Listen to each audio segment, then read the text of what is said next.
to tell stories. I just have to come up here and mention names. And you guys are fine. Then we have a drink and go home. That'd be great. Erica is a member of what I call the Godmothers, Simi, Rashna. They run a storytelling event, an amazing event at Empire Hamburgers down in Naperville. Huge. Third Thursday? Fourth Thursday? Third Thursday of the month. They've also, during the summer, did some open mics and some workshops. And they also have developed a 12 to 18-year-old group called Sprouts. People tree, Sprouts, get it? So they're developing that next generation of storytellers. Erica is a Marine, not ex-Marine, right? I made that mistake way too many times. Nurse and a super mom. I mean, I don't know how she does it all. So everybody give Erica Katz a great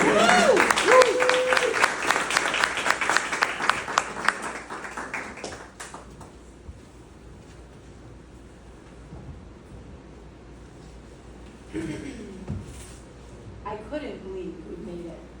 You see, we were running for the Staten Island Fair. And let me tell you, it's no easy thing. They changed it all around. How rude. It had been 10 years since I had taken it. So really, what was I expecting? I was very excited because we had plans to go visit Grandma in Jersey. She's in the Malapan, middle of nowhere, but everywhere that you can get to the shore. The kids said, Mom, we want to go to Staten Island. I'm like, they were born there, mind you. So the visit was also a treat for us, and we could meet our friends later that night and have real pizza. No, it's not up for discussion. So we had plans that evening, so we thought, okay, what's our itinerary? We're going to be in Lower Manhattan, and there's so much to see and do. How do you pick? Where do you go? Well, you go as far as Teenager Lake will take you. So as we got onto the ferry, we did what all commuters do when they're getting onto a small basin area. We became minnows, kind of like sardines packed together. And as we were shoulder to shoulder, it was a hot, sticky day. My kids look over at me and like, is this okay? I'm like, this is okay. This is how we get on the ferry. Once you get on to the ferry, you either go left or you go right. Now you may wonder, how do you decide? Well, if you are established and going into the city for work, you're on the right, and you're already on. Because you're not looking around and saying, wow, look at the Hudson. Oh, look at the ferry. There's another ferry coming in. Look over there. No. You got a plan, and you're moving forward, and you're on the right. Because on the left is the Statue of Liberty and Ellis Island. Yeah. And that is not to be missed. I wanted to see her, too. I'm a huge fan for years. So my kids happened to know where to go, and they went on ahead of me. I wasn't really worried because you just go to the end. You don't go anywhere else. And there is a barrier. I'm sure my son could figure it out, but that's another story. So we get ourselves in position. There are these wide open windows that flag both sides of the ferry, and they are leaning at it. I don't know how anyone ever fell off the ferry, but I'm not concerned. I sit down next to my husband, smell the smells of the ferry, take in the sights, and if you have to look at TripAdvisor, they'll say, the ferry's great, don't miss it. It's free. You see the Statue of Liberty and Ellis Island. But what they don't tell you is about the panhandlers. And they're working for money and tricks, and they're a lot of fun. So, we start our ride, I feel the hum of the engine, and it just feels like home. As we get closer to the city, we wave hello to the Statue of Liberty, and my kids start checking everything out. I went to the front of the ferry, because serious people who ride the ferry, they go to the front. They want to see when they're going to dock. How many minutes? Let's go. Where are we going from here? Are we taking Avenue in Americas? We're at Whitehall. Let's get a dog. You don't get a dog here. You get a dirty water dog down west. So, we said we had it all planned out. And as we came a little closer to the city, Manhattan is an island. Nestled are all these buildings framing it, as if they were put there in a garden with flowers. And in the middle, shone so brightly, was the tower. She's beautiful. One World Trade. I remember when we were two towers. I go that far back. Don't ask me how old I am. Just turned 50. And I remember when there were no towers. And I was on the same pier. September 11, 22 years ago, I was in Staten Island, and I was a new nurse. I was at the bedside of one of my patients, and I heard the news. It had to be a mistake. How could this happen? What was next? Another one? And then I heard it overhead. Code yellow. It's code yellow. It's the ugliest color ever. Look at that. Aside from yesterday. But code yellow in Staten Island is a big deal. Means disaster. Code yellow 2 for the 2 towers.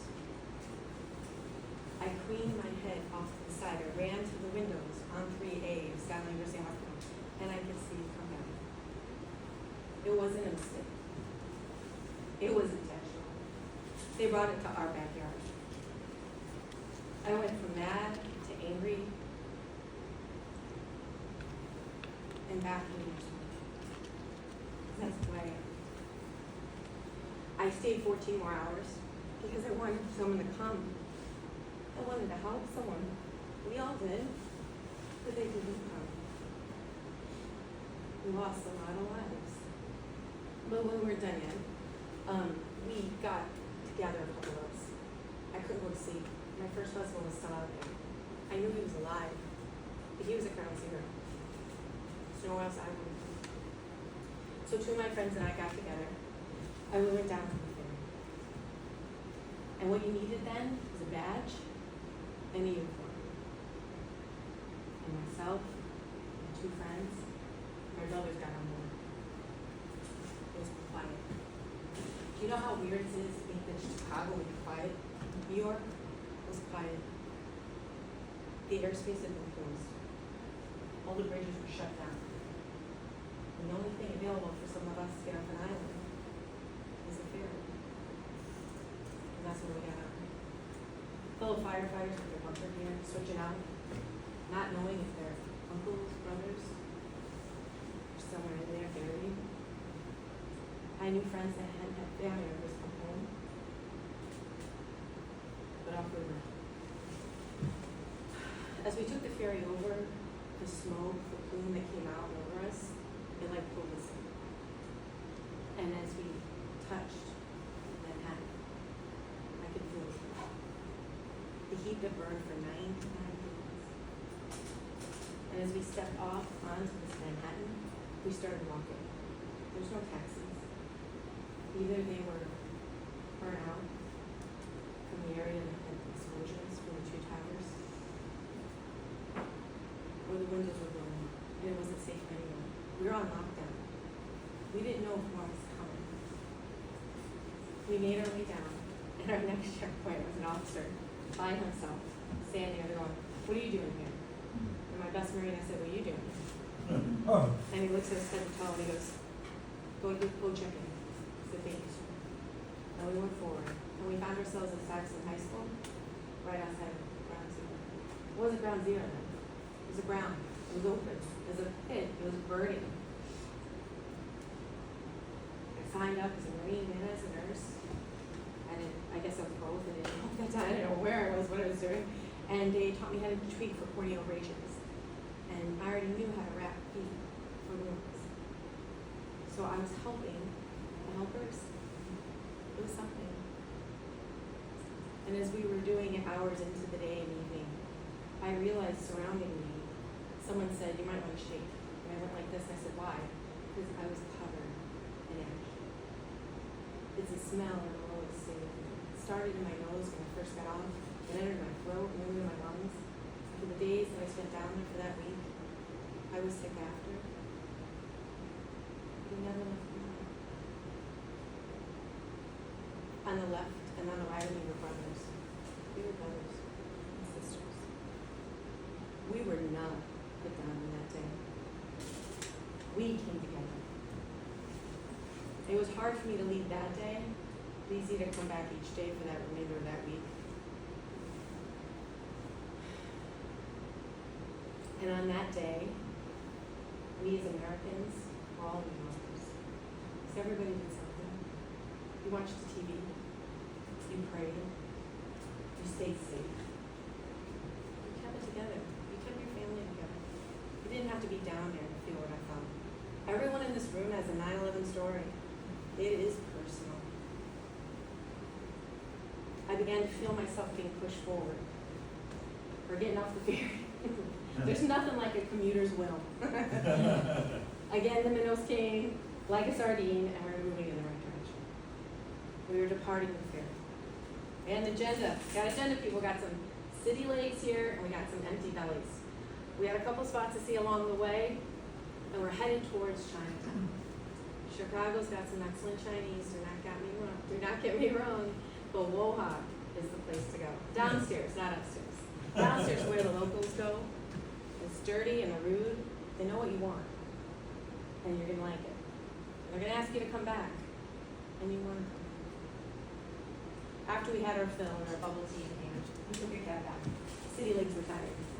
We got back on the ferry, and as we found our place on the other side, because you get out 10 minutes quicker, because we no longer want to see Statue of Liberty and we're tired, we sat down.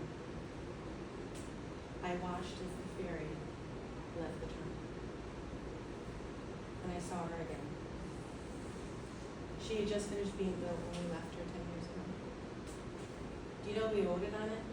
New York has actually voted on something that I agreed. She won. And I looked to the left and the right of me, and I reveled in the new memory that I had made on this ferry with my legacy. And I looked toward the tower at Arlen's. My son leaned in, felt this warm part of his body, and he said, "Mom," I said, "Yeah, thanks." He goes, "You know I'm hot and sweaty." I said, "Yeah, Max." He goes, "There's no air conditioning on the ferry." I said, "No, Max, there isn't." He goes, "You know I'm comfortable." I said, "Yeah, go walk it off." He said, "Yeah, Mom, okay." I said, "I think you'll survive." And he goes, "Yeah, I'm a New Yorker." I said, "Aren't we all?"